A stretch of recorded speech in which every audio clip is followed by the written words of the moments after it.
Hi hello welcome to Kiran TV news.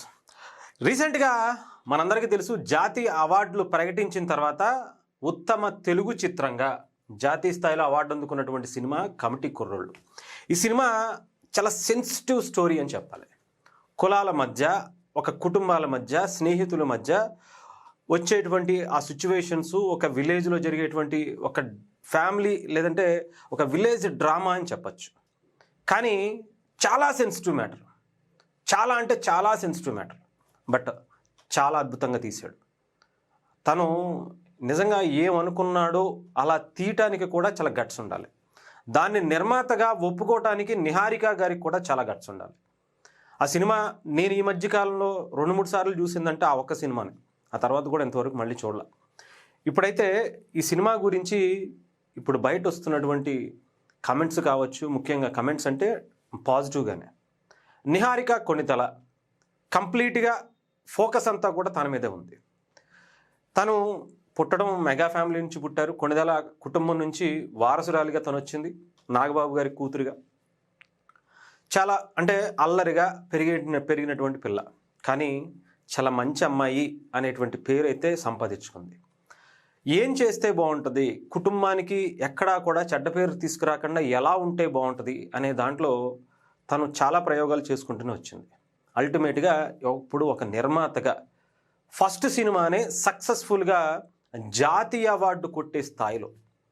చాలామంది నిహారిక గారిని కొన్ని మాటలు అన్నారు, కొంతమంది వల్గర్గా కమెంట్ చేశారు, కొంతమంది చాలామంది టీజ్ చేసినటువంటి పరిస్థితి కూడా ఉంది.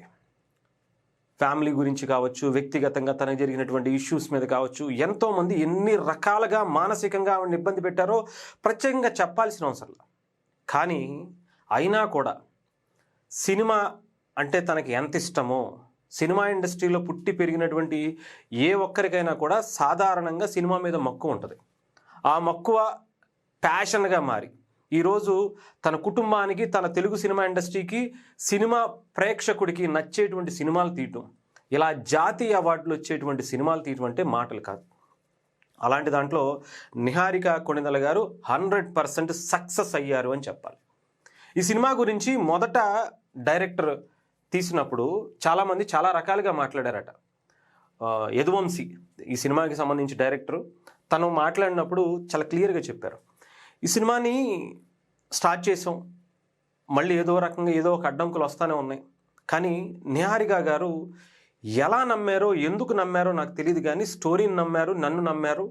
ఈ సినిమాని తన భుజాల మీద వేసుకుని అటు ప్రమోషన్స్ కావచ్చు, సినిమాకి సంబంధించి చాలా చాలా ఇష్యూస్, ఏ ఒక్క ఓటీటీ ప్లాట్ఫామ్ వాళ్ళు కూడా కొనుక్కోవడానికి రాలా.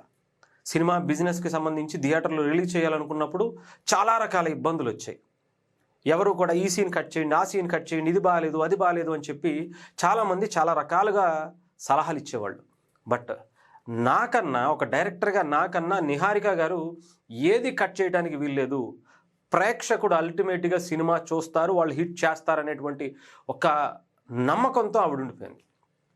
ఈరోజు దానికి వచ్చినటువంటి రిజల్ట్ ఏంటంటే ఇలా ఉంటుంది. మెగా ఫ్యామిలీలో పుట్టడం అంటే అంత ఆషామాషి విషయం కాదండి, మీరు ఏమైనా అనుకోండి. ఎందుకంటే చిరంజీవి గారు కష్టపడి ఎన్నో ఒడిదుడుకులు, ఎన్నో ఇబ్బందులు, ఎన్నో అవమానాలు ఎదుర్కొని ఆయన మెగాస్టార్గా ఎదిగారు. ఆయన కుటుంబంలో ఎవరైనా సరే, మీరు ఎవరిని చూసినా సరే, అంత ఈజీగా ఏదో వచ్చేసాం కదా, మెగాస్టార్ పైన ఉన్నారు కదా, వాళ్ళ ఫ్యాన్స్ ఉన్నారు కదా, వాళ్ళ అభిమాన సంఘాలు ఉన్నాయి కదా, సినిమాలో హిట్ అయిపోవచ్చు, వాళ్ళు మొత్తం మనం చూసేస్తారనేది వాళ్ళు ఎప్పుడు నేర్పల. చిరంజీవి గారు అయితే అస్సలు చెప్పల. నువ్వు నిలబడాలి అంటే, నువ్వు సక్సెస్ అవ్వాలంటే నీ కష్టాన్ని నమ్ముకో, ఆ కష్టాన్ని నమ్ముకుంటేనే నువ్వు సక్సెస్ అవుతావు. నువ్వేదో మెగాస్టార్కి చుట్టానివో, మెగాస్టార్కి ఇదివో అని చెప్పి అయిపోతే నిన్ను ప్రేక్షకులు అంటే యాక్సెప్ట్ చేసేటువంటి పరిస్థితి ఉండదు. ఈవెన్ తెలుగు సినిమాలోనే కాదు, ఆల్మోస్ట్ మన ఇండియన్ సినిమాలో చాలామంది హీరోల కొడుకులు వచ్చి ఏ రకంగా సైడ్కి వెళ్ళిపోయారో ప్రత్యేకించి చెప్పాల్సిన అవసరం. ఇప్పుడు మెగాస్టార్ చిరంజీవి గారి కుటుంబం నుంచి వచ్చినటువంటి పవన్ కళ్యాణ్ గారైనా, ఆయన స్థాయి ఏంటో, ఆయన రేంజ్ ఏంటో మనం ప్రత్యేకించి చెప్పాల్సిన అవసరం. నాగబాబు గారు ఒక సపరేట్ ఒక ఫ్యాన్స్ని ఆయన సంపాదించుకున్నారు, ఆయనకంటూ ఒక సపరేట్ ఫ్యాన్ బేస్ సంపాదించుకున్నారు, ఒక గుడ్ విల్ సంపాదించుకున్నారు, అటు సినిమాల పరంగా కావచ్చు, ఇంకోటి కావచ్చు. నిర్మాతగా తొలినాళ్లలో చిరంజీవి గారితో తీసినటువంటి రుద్రవీణ దగ్గర నుంచి ఇప్పుడు ఆమె నాగబాబు గారి కూతురు నిహారిక గారు తీసినటువంటి ఈ సినిమా వరకు కూడా జాతీయ స్థాయిలో అవార్డులు తీసుకొచ్చేటువంటి సినిమాలను తీసి, రుద్రవీణ కూడా అది కూడా మీరు సినిమా చూస్తే అది కూడా ఒక సపరేట్ ఒక క్లాసిక్ మూవీ అని చెప్పాలి. అది కూడా ఒక క్యాస్ట్కి సంబంధించినటువంటి ఈక్వేషన్, చాలా సెన్సిటివ్ మ్యాటర్ ఆ సినిమా కూడా. మళ్ళీ అలాంటి సినిమాని ఇప్పుడు జనరేషన్కి అర్థమయ్యేలాగా, ఇప్పుడు ప్రతి ఊర్లో ప్రతి పల్లెటూరులో ఎలాంటి సిచ్యువేషన్స్ ఉంటాయో కళ్ళకి కట్టినట్టుగా చూపించేటువంటి సినిమా కమిటీ కుర్రాళ్ళు. నాకు తెలిసి చిరంజీవి గారు ఎంత హ్యాపీగా ఫీల్ అవుతారో ప్రత్యేకించి చెప్పాల్సిన అవసరం. అంటే ఇంతకన్నా వారసులు అన్ని రంగాల్లో ఎంతమంది, సాయిధరం తేజ్ గారు కావచ్చు, వైష్ణవ్ తేజ్ గారు కావచ్చు, వరుణ్ తేజ్ గారు కావచ్చు, ఆ రామ్ చరణ్ తేజ్ గారి గురించి అయితే చెప్పాల్సిన అవసరం. తండ్రికి మించిన కొడుకు అనేటువంటి గొప్ప పేరును సంపాదించుకున్నారు. ఎవరి స్థానాల్లో వాళ్ళు, ఎవరి స్థాయిలో వాళ్ళు ఎంత గొప్పగా కష్టపడుతున్నారో ప్రత్యేకించి చెప్పాల్సిన అవసరం. ఆఖరికి మన చిరంజీవి గారి కూతురు సుష్మిత గారు కూడా సినిమా రంగంలో ప్రొడ్యూసర్గా 400 కోట్లు మొదటి సినిమాతోనే. ఏ రేంజ్లో ఎంత ప్యాషన్ ఉంటే సినిమా మీద, ఏదో వచ్చేసాం కదా వెళ్ళిపోయాం కదా అనేది ఎవరికీ ఉండదు. వాళ్ళ దాంట్లో కష్టపడాలి. ప్రొడ్యూసర్గా ఆమె ఎంత కష్టపడాలో నిజంగా నిహారిక గారు కూడా అదే స్థాయిలో కష్టపడి ఈరోజు నేషనల్ అవార్డు తీసుకొచ్చారంటే వీళ్ళు మామూలు వాళ్ళు కాదు. నిజంగా చెప్తున్నాను కదా, వీళ్ళు కష్టాన్ని నమ్ముకున్నటువంటి కుటుంబం. అందుకే ఇంత అద్భుతమైనటువంటి సక్సెస్లు ప్రతి ఒక్కరికి దక్కుతున్నాయి. అటు సాయిధరం తేజ్ గారు కావచ్చు, వైష్ణవ్ తేజ్ గారు కావచ్చు, అల్లు అర్జున్ గారు కావచ్చు, అల్లు శిరీష్ గారు కావచ్చు, ఎవరి రంగాల్లో వీళ్ళందరూ కూడా మెగా ఫ్యామిలీయే.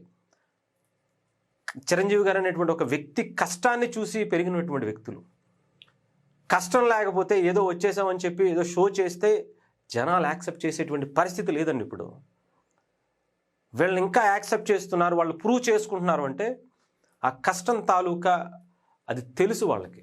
సో నిజంగా చెప్తున్నాను కదా, నిహారిక కొన్నిదల గారు మీకు వచ్చినటువంటి ఆ ఇబ్బందులు, అవన్నీ, ఆ మాటలు ఎన్ని అనుకుంటారో, ఎన్ని వినుంటారో, ఎన్నిసార్లు బాధపడి ఉంటారో, కానీ అల్టిమేట్గా మీరు ఈ స్థాయిలో నేషనల్ అవార్డు కొట్టడం అంటే ఒక మహిళగా మాటలు కాదు, అందులో ఎటువంటి సందేహం లేదు.